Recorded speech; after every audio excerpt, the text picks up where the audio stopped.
But we know it's not always going to be plain sailing. How do you manage disagreements? That's a great question. It hasn't come up yet.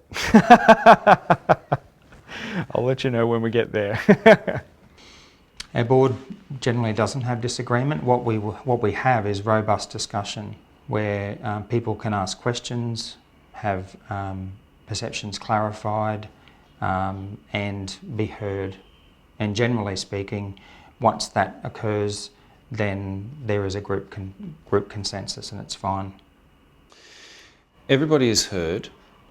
It's important that we have open and frank discussion.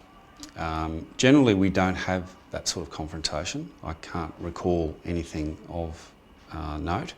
But certainly everybody's heard and they're given an opportunity to speak their mind. And generally we come to a conclusion or arrive at a decision where everybody's satisfied.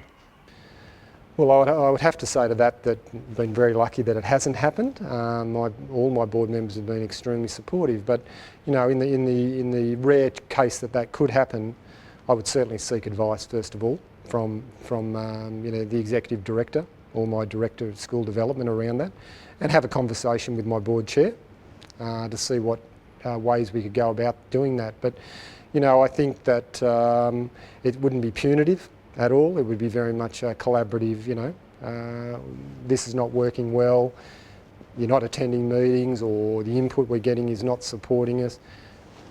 Do you feel like you can remain on the board? Do you feel like you can continue to give that input? What are the things that are, you know, so I try and address it at our own level, but I'd seek support around it myself, not having had to deal with it at this particular stage.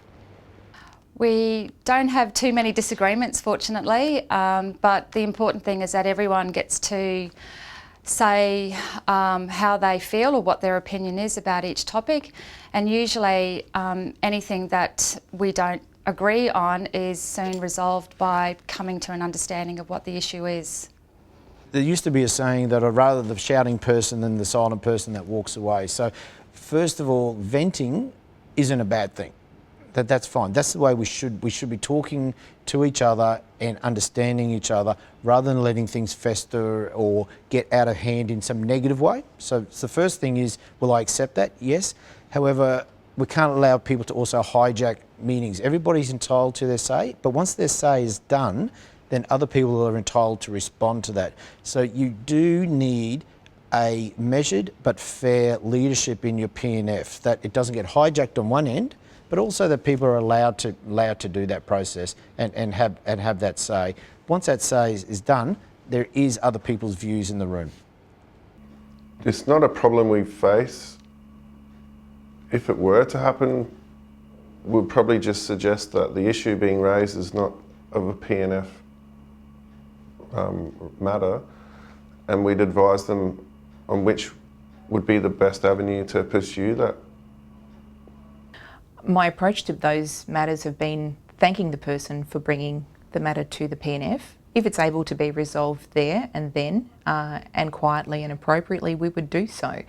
If it's not, and we need to gather some information or get some opinions or advice from other people outside the PNF, we'd make a time with that person to meet. Or if it's a matter that could be raised and it is a matter for more broader circulation, such as our parent body, we'd make a time for that meeting agenda item to be placed in the future so that it can be given its proper attention. I wouldn't call them disagreements, but there are great robust discussions that happen, and I think for both Clint, our board chair, and myself, we want to be challenged on a range of things, and I certainly can put out some quite provocative things in the principal's report to get them to challenge things that are happening in the school, and I look for their wisdom about the way that we're doing things, the way that we're operating as a college, and where we see ourselves being in the future strategically. So yeah, I think I wouldn't call them disagreements, but great, robust, challenging discussions, things that sometimes are not solved in a meeting, things that I need to go and investigate and bring back reports out of board time to ensure that we give that necessary feedback. It's very important just to allow everyone to have and express their share. We create a very safe environment where anyone can feel free to say as they feel, and they're given the table to do so. And then with the shared wisdom, there's not much management required, because literally it'll become evident through the course of that discussion as to which the right direction the 12 of us want to go.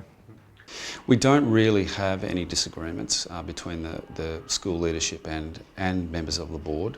If it were to occur though, I think communication is the solution, and would be a matter of talking things over and coming to a mutually satisfying decision. I think also if the major issue is coming up, the principal certainly gives us the heads up that something big is going to happen, and that we need to position ourselves and get ready to talk it through. I guess it comes down to the person who ultimately is delegated the responsibility, weighing up the situation and going with what he or she feels is correct. So I would speak with the board chair and parish priest about the matter, and out of respect for that person, meet with them outside of the meeting and provide feedback and a way forward from there. Yeah, I don't think we've had a disagreement, which has been great, but I love the robust discussions.